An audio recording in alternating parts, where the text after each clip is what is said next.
there. Welcome to the Cory Doctorow podcast. I'm Cory Doctorow. It's my podcast.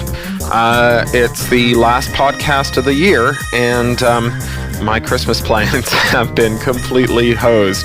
So we had a very hairy week last week because British Airways announced that they were going on strike, and we were meant to be meeting family in an undisclosed but very warm location somewhere near the equator over Christmas break, and it turned out we couldn't do that if BA was on strike, and so we were trying to rearrange things, and we were rebooking and calling around and making contingency plans. And then a court found that the strike vote was invalid, so we were back on again, and we were very relieved, and everything is great. And now we've had a family health crisis, nothing super serious, but it means that we're also going to have to delay our flight by a couple more days.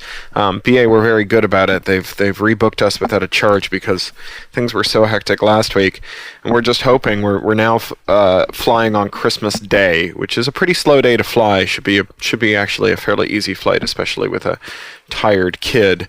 But it's still going to be a little bit hairy, and we're not entirely sanguine about this. So I've got my hopes that it'll turn out okay. I'm sure it will, and I'm sure we're going to have a nice, relaxing trip. But in the meantime, it's we're all pretty stressed out around here.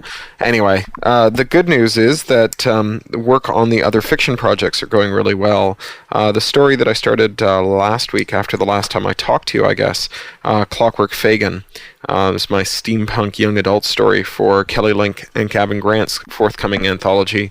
That has gone really well, although it's extremely grim and Dickensian. It's about the kids at an orphanage where the children who've been sold into service in the great machines of the steampunk past, who've been crippled by the machines, are sent to this orphanage where they're meant to be rehabilitated, and instead they're beaten and sent out to beg by this horrible Fagin character.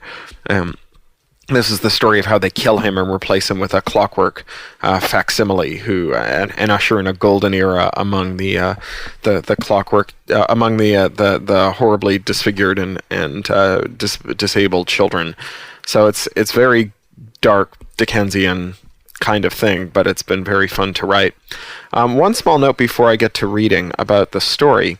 There's a thing called TAF, the Transatlantic Fan Fund, and this pays for science fiction fans from one side of the Atlantic to visit science fiction fans on the other side of the Atlantic. So the way that works is there's a kind of open ballot every year where fans put their names down for their desire to go overseas. Oh, there's 10 a.m. on the old cuckoo clock.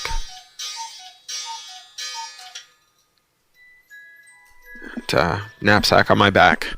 Anyway, fans put their names down as wanting to use the fund to go overseas, and when they go overseas, they kind of act as ambassadors from one science fiction fandom to another.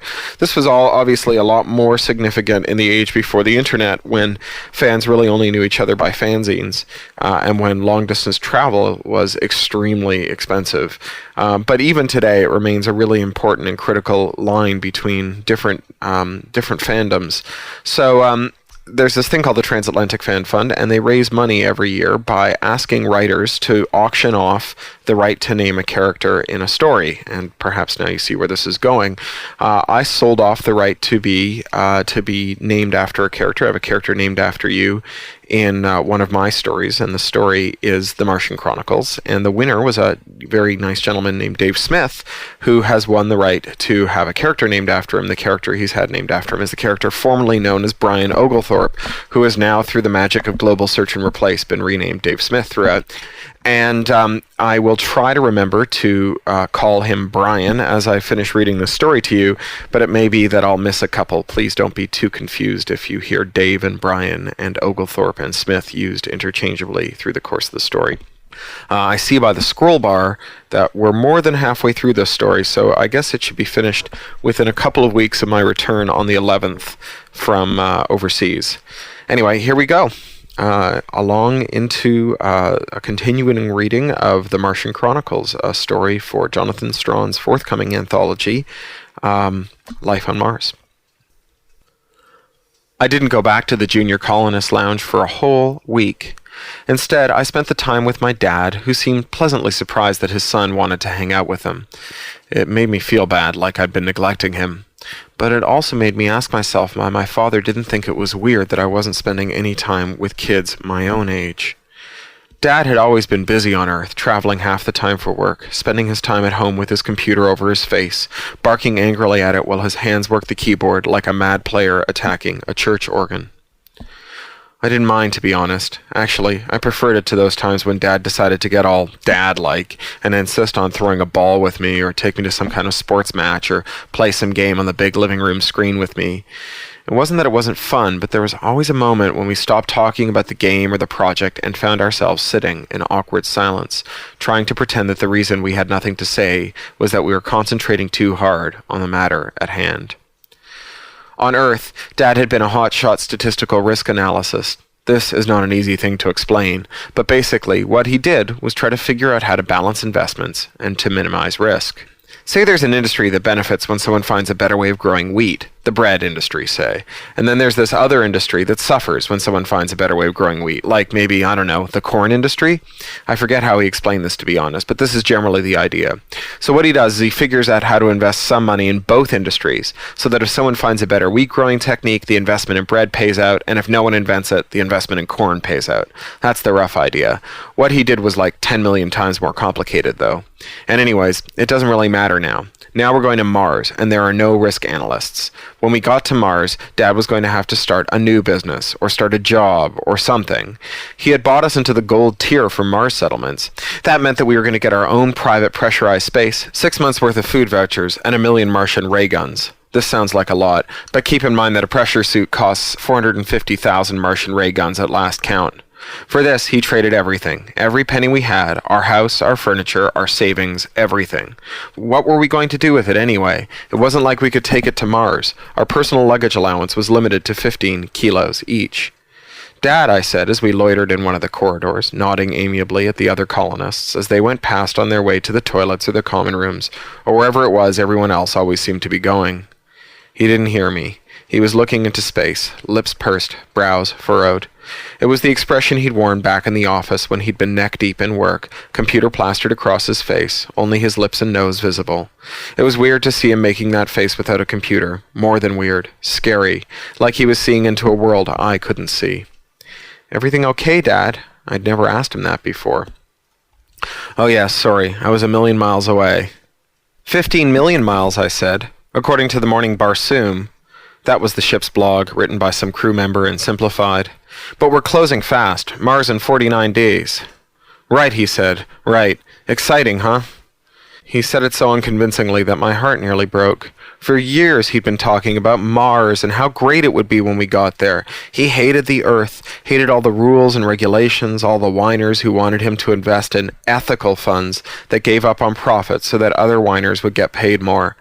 Mars was like some kind of promised land that we were headed to, a better world for people like us. "Exciting," I said. He looked away. "Dad, you don't seem so excited, though." He put on a big fake grin. "I'm excited, son. It's just, space travel isn't as glamorous as I thought it would be. You know me. I'm no good at sitting idle. I'm just itching to get some work done." "How about starting something up with someone on board? I heard that lots of people are starting their own little corps. Hit the ground running." I couldn't believe I was lecturing Dad about business. It was quite a switch from the years and years of Dad telling me I should be more entrepreneurial, play a harder game of Martian Chronicles. "Yeah," he said, "yeah. Well, that's something I've been thinking about. But I'm investigating opportunities. Don't want to jump into something that turns out to be a bust." "Dad, what's going on? Back on Earth, you were always telling me to seize the opportunity, fail fast, move on. Why are you being so—" I wanted to say scared, but Dad's face had gone all furious the way it did, so I didn't finish the sentence. "There's some things you don't understand, kid, believe it or not. Some things that you're going to have to age a year or two before you can grok 'em. Why don't you run along and play, sonny?" He said it in the tone he used when he was telling off some idiot who just didn't get it, someone who was a whiner or a bureaucrat. He often asked those people, "What planet are you living on?" which I always thought was funny. After all, he was the one who wanted to leave the planet and go to a better one. It wasn't funny now.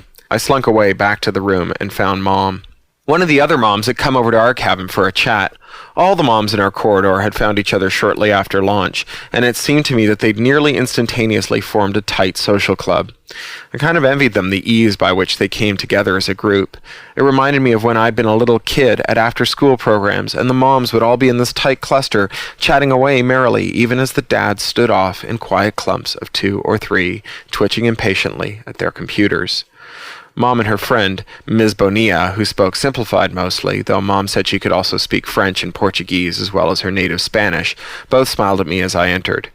I wanted to say something like, "Mom, is Dad losing his freaking mind?" But I couldn't say that in front of company. "Hello, David," Ms. Bonilla said. She was very pretty and young-seeming, and I remembered Mom telling me that she'd had a ton of surgery and took pills all the time to keep up her appearance because Mexican companies are even harder on aging women in the boardroom than American ones. Dad had made a face at that. It was getting into whining territory, and the Eagle was a no-whining zone. "Good day, Ms. Bonilla," I said. That's what we'd all settled on board the Eagle, where it was always morning for someone, always afternoon or evening or midnight for someone else, depending on which sleep schedule you kept. Mom cocked her head at me. "Things not so good with your father, David." Of course she knew. She spent a lot more time with him than I did. "Always the same for Mr. Bonilla," Ms. Bonilla said. "All the men. It is the no activity. They can't live with no activity." A lot of Simplified was like that, taking a word like activity and making its opposite by putting no in front of it. Mom sighed. "David's father has it big, from big important to small no important, making him crazy." "Mars," Ms. Bonilla said. I remembered that she had been a big important too, the head of a giant cement company, but somehow she was coping okay in transit. "Mars," Mom agreed. Mom loved to pore over the Aries Plain Dealer Colonist Edition issues that came in over the ship's radio, especially the want ads.